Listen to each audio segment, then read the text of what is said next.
Hello, I'm Linda Sederberg. I'm the Reentry Coalition Coordinator in Fairbanks. And today I have with me Bobby Dorton that I met, I think, about my first few months on the job. We're going to talk today about what led him to be here sitting with me today. And so I'm really excited to have this conversation. Yeah. The Fairbanks Reentry Coalition envisions a community that is safer and stronger by being supportive to returning citizens. Our mission is to create a community where returning citizens have the keys to successfully achieve their personal goals. And I just wanted to invite Bobby just to share a little bit today about some of what his goals have been reentering our community after incarceration.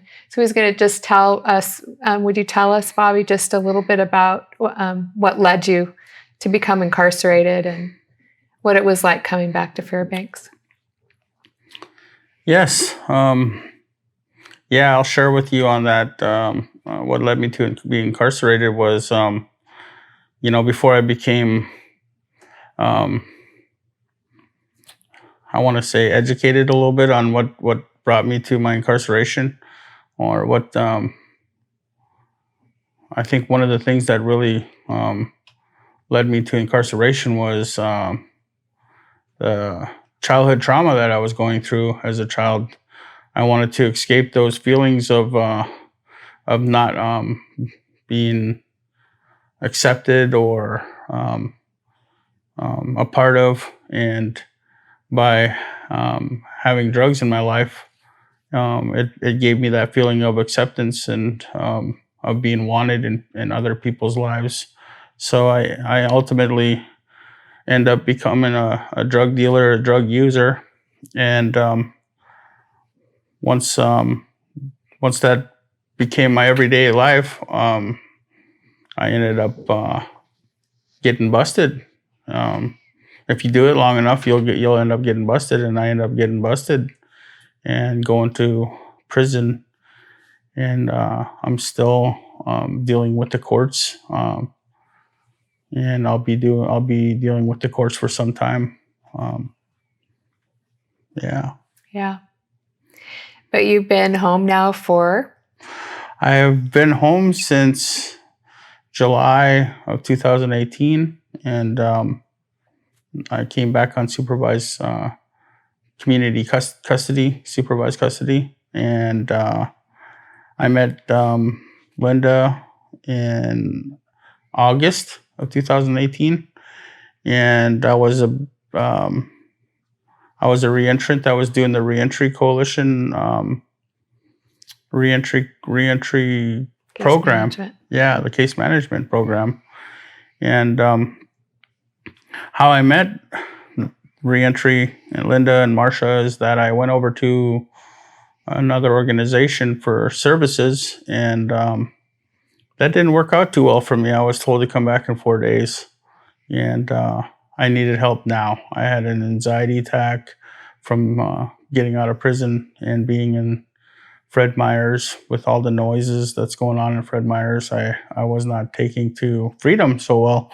So I ended up walking away from my shopping cart and going over to Marcia and sitting with her for a while, and she said, "You don't have to leave, and we'll get you the services that you need later," which ultimately did happen. And I'm very thankful for what Reentry has done for me, especially in the beginning. They had no judgment against me, and I wasn't treated like I was at that other agency. So yeah, I knew then that Fairbanks Reentry and the city of Fairbanks really had something for me, and I felt a part of. Yeah. So you've had a lot of accomplishments. Just in a little bit, tell us what you've accomplished in the last 2+ years. So first of all, I accomplished graduating the Fairbanks Reentry case management program. And while I was doing that, I enrolled in the Literacy Council of Alaska and got my GED. And it almost felt like it was some sort of high to me to learn and to learn advocacy and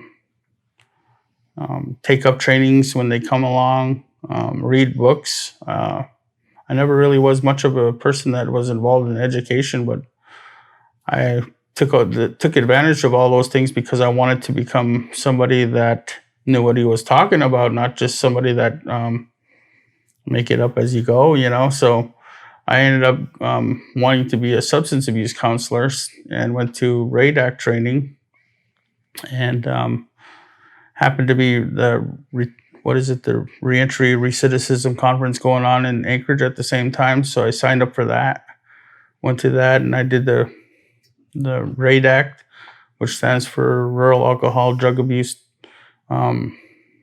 Treatment Program, where you become a CDC, or you start out as a CT and then you become a CDC holder, and graduated both of those. And now I work at Fairbanks Native Association at the Rel Purdue Center, the 3.5 program. It didn't stop there. I did a leadership conference with Linda, and advocacy has been my biggest thing. I've been talking with people like policymakers in Juneau about peer support, and I took peer support serious because there's no one as effective as another peer working with the peer. And what that looks like is a lot of times with me and the person that I'm working with, I'm on a level playing field, and I'm able to sit there and talk with them like they're on the same playing field as I am. A lot of times they have an obsess number like I do. A lot of times they've been through the things that I've been through, and a lot of times they even know who I am because of the meeting them in prison or meeting them out here doing drugs together. So it's worked out great. The peer support training that I took with Linda was awesome. And I didn't stop there. I ended up going to the apply for the advisory board with the peer support out of Anchorage, and we're real close to being done. We should be done in January. And I just like to think of others when I'm doing these things, because, for the longest time, everything was about me. And today I try to be as selfless as possible. I think about the self-centeredness that caused me all the ruckus in my life. And today I work on that on a daily basis. Just trying to make Fairbanks a safer community. And what can I do to involve myself? And with that, we might want to... We'll just kind of switch gears a little bit. Yeah. And we had at the coalition, we have we're organized with co-chairs. So we have 3 co-chairs, one from DOC, probation and parole, and one from DOC at Fairbanks Correctional Center. And then we have the opportunity to have a community co-chair who's actually the presiding chair for our meetings. And in May, the outgoing chair said Bobby actually was very wonderful. He asked the outgoing chair, what do you think about me applying to be the co-chair of the coalition? And we got his blessing. And so since June, yes, Bobby's been the co-chair of the Fairbanks Reentry Coalition. I think, there's a saying in peer support, nothing for us without us. And so we really feel that having someone with lived experience as our co-chair really strengthens our coalition. So Bobby, you want to just talk a little bit about how you feel about, coming all the way around to being the co-chair? Yes, the nothing for us without us is very important. With learning inside out networking is a program that goes inside of prisons and help prisoners get higher education while they're in prison and while they're getting out of prison. And that has been a benefit for me to be involved in. And what I ended up doing was so the past co-chair was Austin, and he was in FCC as a what do you call a chaplain? The chaplain, and he's seen me grown from prison to out here, so he really knows a lot about my story. And I said, "What do you think, Austin, about me joining this or applying for this position, for your position?" And he said, "Why don't you come over and talk to me in person?" Yeah. So I came over there and talked to him in person, and I let him know that I will be able to have a lot of new energy to put into the Reentry Coalition. He let me know that it started back in the rescue mission, and so it was an important piece of his life. And I told him there's no worries, that I'm going to give it my all. So I applied for the co-chair position and ended up getting it. And ever since I got it, I just been that guy that's been advocating again for the person with that OPSIS number, the person with the lived experience. Not only that, but just the person that's come from prison. I just would like to see more people that come from prison joining the Reentry Coalition, whether it be on a work group, whether it just be a member sitting in the audience and brainstorming with us when we have our meetings. I think it would just be a tremendous piece of Reentry success. And like we said, nothing for us without us. We would definitely want to keep it like that, and we want to promote that. And I think it's really important to remember that how to get to this position is I kept showing up for my recovery, for my advocacy work, for my education. I just kept showing up, and I just feel like I'm at the beginning of my career right now, which is true. I'm at the beginning. So I have good mentors, and Linda's been a mentor.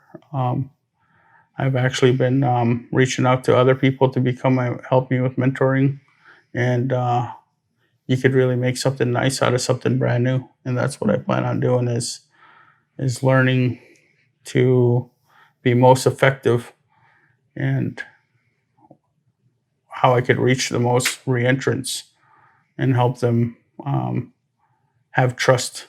Number one is trust. They don't have very much trust for the system.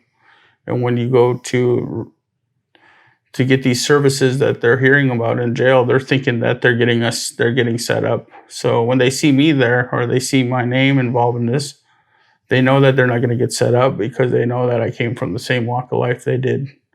And number two is we want to keep Fairbanks safe, and we want accountability. Not only that, we want participation from the reentrants. So if we could get these things together and grow this Reentry Coalition, it would be great. I have one last question for you, Bobby, because we've talked a long time.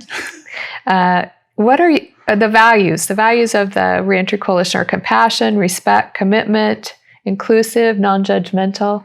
What do you see as the most important value out of that?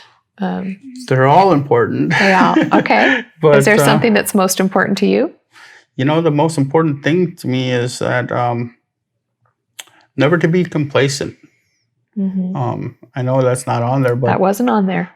but definitely never be complacent, and there's always room to grow. There's always room to learn. Keep an open mind.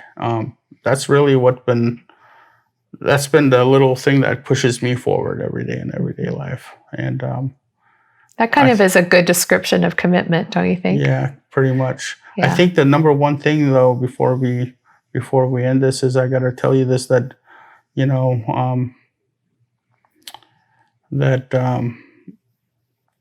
what I tell myself every morning is that I'm fighting something that's incurable, progressive, and fatal.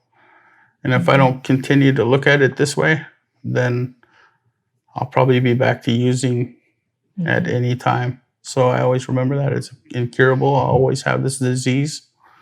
Progressive, it gets worse if I don't work on it. And fatal, it'll end up killing me if I don't work on it. So yeah, really important things to remember. I say this every morning when I wake up, every day before I go to sleep. Yeah.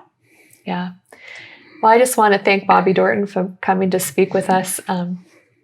And we know that everybody's on a journey. And so this is a way that our community can work together and make it safer and stronger. So thank you for coming, Bobby. Thank you for having me.